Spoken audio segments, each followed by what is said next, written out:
اعوذ باللہ من الشیطان الرجیم بسم اللہ الرحمن الرحیم۔ سورہ الحاقہ۔ شروع اللہ کے نام سے جو بڑا مہربان نہایت رحم والا ہے۔ ہو کر رہنے والی، کیا ہے وہ ہو کر رہنے والی؟ اور کیا معلوم ہے تم کو کیا ہے ہو کر رہنے والی؟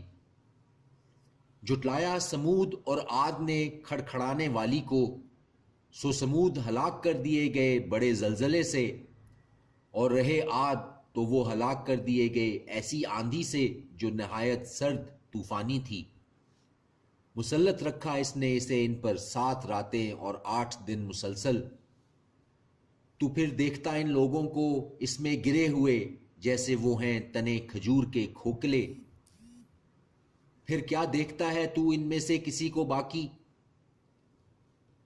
اور آیا فرعون اور جو تھے اس سے پہلے اور الٹی ہوئی بستیوں والے خطاؤں کے ساتھ، سو نافرمانی کی انہوں نے رسول کی اپنے رب کے، تو اس نے پکڑا ان کو بڑی سخت گرفت میں۔ بلا شبہ جب طغیانی پر آیا پانی تو ہم نے سوار کر دیا تم کو کشتی میں، تاکہ بنا دیں اس کو تمہارے لیے یادگار، اور یاد رکھیں اسے کان جو ہوں یاد رکھنے والے۔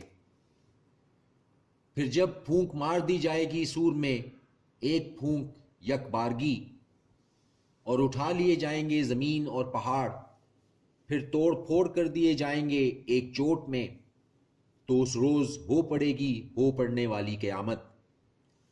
اور پھٹ جائے گا آسمان تو وہ ہوگا اس دن کمزور، اور فرشتے ہوں گے اس کے کناروں پر، اور اٹھائے ہوں گے عرش تمہارے رب کا اپنے اوپر اس روز 8 فرشتے۔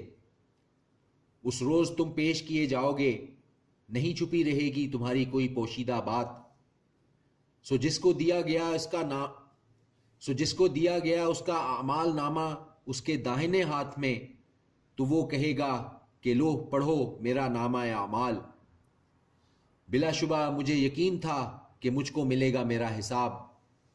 پس وہ ہوگا عیش میں دل پسندیدہ، جنت میں اعلیٰ درجہ کی، جس کے میوے جھکے ہوئے ہوں گے۔ کھاؤ اور پیو مزے سے ان اعمال کے عوض جو تم آگے بھیج چکے ہو ایام گزشتہ میں۔ اور یہ کہ وہ جس کو دیا گیا اس کا نامہ اعمال اس کے بائیں ہاتھ میں، تو وہ کہے گا اے کاش نہ دیا جاتا مجھ کو میرا اعمال نامہ، اور نہ ہی مجھے معلوم ہوتا کہ کیا ہے میرا حساب۔ اے کاش کر چکی ہوتی موت میرا کام تمام، نہیں کام آیا کچھ بھی میرا مال، جاتا رہا مجھ سے میرا اقتدار۔ پکڑ لو اسے پس توق پہنا دو اس کو، پھر دوزخ کی آگ میں جھونک دو اسے، پھر ایک زنجیر میں جس کی لمبائی 70 گز ہے، سو جکڑ دو اسے۔ بے شک یہ ایمان نہ لاتا تھا اللہ پر جو عظیم ہے، اور نہ ترغیب دیتا تھا کھانا کھلانے کی فقیر کو، سو نہیں اس کا آج یہاں کوئی دوست، اور نہ کوئی کھانا سوائے زخموں کی دھوون کے، نہیں کھائے گا جس کو سوائے گنہگاروں کے۔ پس نہیں قسم کھاتا ہوں میں ان چیزوں کی جو تم دیکھتے ہو اور ان کی جو نہیں تم دیکھتے۔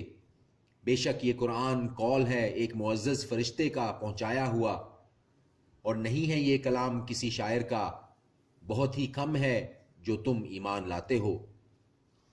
اور نہ قول ہے کسی کاہن کا، بہت ہی کم ہے جو تم غور و فکر کرتے ہو۔ نازل کیا ہوا ہے رب العالمین کی طرف سے، اور اگر یہ پیغمبر جھوٹ بنا لاتے ہماری نسبت بعض باتیں، تو ضرور پکڑ لیتے ہم ان کا داہنا ہاتھ، پھر ضرور کاٹ ڈالتے ان کی شاہ رگ، پھر نہ ہوتا تم میں سے کوئی ہمیں اس سے روکنے والا۔ اور بے شک یہ نصیحت ہے پرہیزگاروں کے لیے، اور بے شک ہم جانتے ہیں کہ ضرور تم میں سے بعض جھٹلانے والے ہیں، اور بے شک یہ موجب حسرت ہے کافروں کے لیے، اور بے شک یہ حق ہے یقینی طور پر۔ سو تسبیح کرو تم نام کی اپنے رب کے جو عظیم ہے۔ صدق اللہ العظیم۔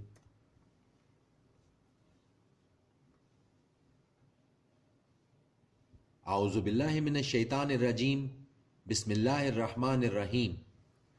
سورہ المعارج۔ شروع اللہ کے نام سے جو بڑا مہربان نہایت رحم والا ہے۔ مانگا ایک مانگنے والے نے وہ عذاب جو واقع ہو کر رہے گا، کافروں کے لیے نہیں اس کو کوئی ٹالنے والا۔ اللہ کی طرف سے جو درجات کا مالک ہے، چڑھتے ہیں فرشتے اور روح القدس جس کی طرف اس دن ہوگی جس کی مقدار 50,000 برس۔ پس صبر کرو ایک اچھا صبر، بے شک یہ سمجھتے ہیں اس کو بہت دور، اور دیکھ رہے ہیں ہم اس سے قریب۔ جس دن ہو جائے گا آسمان جیسے پگھلا ہوا تانبا، اور ہو جائیں گے پہاڑ جیسے رنگین اونے، اور ہو جائیں گے پہاڑ جیسے رنگین اون، اور نہ پوچھے گا کوئی دوست کسی دوست کو۔ دیکھ رہے ہوں ایک دوسرے کو، چاہے گا مجرم کاش کہ وہ فدیہ میں دے دے عذاب سے بچنے کے لیے اس دن اپنے بیٹے اور اپنی بیوی اور اپنے بھائی اور اپنا قریبی خاندان، وہ جو اس کو جگہ دیتا تھا، اور جو زمین میں ہے سب، پھر اپنے آپ کو نجات دلا دے۔ ہرگز نہیں، بے شک وہ بھڑکتی ہوئی آگ ہے، ادھیڑنے والی کھال کو بلائے گی اس کو جس نے پیٹ کی اور منہ پھیر لیا اور مال جمع کیا، پھر سینت سینت کر رکھا۔ بے شک انسان پیدا کیا گیا ہے کم حوصلہ، جب پہنچتی ہے اسے تکلیف تو گھبرا جاتا ہے، اور جب ملتی ہے اس کو خوشحالی تو بخل کرتا ہے۔ مگر نماز ادا کرنے والے، وہ جو ہیں اپنی نمازوں کی پابندی کرنے والے، اور وہ جن کے مالوں میں حصہ مقرر ہے مانگنے والے کا اور محروم کا، اور وہ جو برحق سمجھتے ہیں روز جزا کو، اور وہ جو اپنے رب کے عذاب سے خوف رکھتے ہیں، بے شک عذاب ان کے رب کا بے خوفی کی بات نہیں۔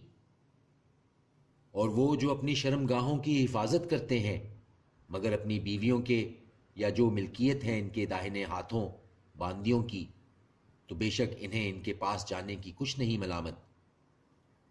بس جو ڈھونڈیں سوائے اس کے تو ہیں وہ جو حد سے نکل جانے والے ہیں، اور وہ جو اپنی امانتوں کا اور اپنے عہد کا پاس کرتے ہیں، اور وہ جو اپنی گواہیوں پر قائم رہتے ہیں، اور وہ جو اپنی نماز کی حفاظت کرتے ہیں، یہی ہیں جو جنتوں میں عزت سے ہوں گے۔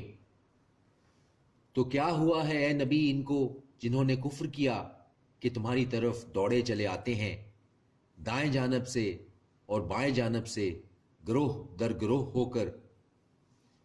کیا امید رکھتا ہے ہر شخص ان میں سے کہ وہ داخل کیا جائے گا نعمت کے باغ میں؟ ہرگز نہیں، بے شک ہم نے پیدا کیا ہے ان کو اس چیز سے جسے یہ جانتے ہیں، پس نہیں، قسم کھاتا ہوں میں رب کی مشرقوں اور مغربوں کے، بلا شبہ ہم قادر ہیں اس پر کہ بدل لائیں ہم بہتر ان لوگوں سے، اور نہیں ہیں ہم ایسا کرنے سے عاجز۔ تو چھوڑ دو انہیں اے پیغمبر کہ مشغلوں میں رہیں اور کھیل کود میں رہیں، حتیٰ کہ پہنچ جائیں اس دن کو جس کا ان سے وعدہ کیا جاتا ہے، جس دن یہ نکلیں گے قبروں سے تیزی سے دوڑتے ہوئے، جیسے وہ کسی مقابلے کے نشان کی طرف دوڑے جا رہے ہوں۔ جھکی ہوئی ہوں گی ان کی آنکھیں، چھا رہی ہوگی ان پر ذلت۔ یہی ہے وہ دن جس کا ان سے وعدہ کیا جاتا تھا۔ صدق اللہ العظیم۔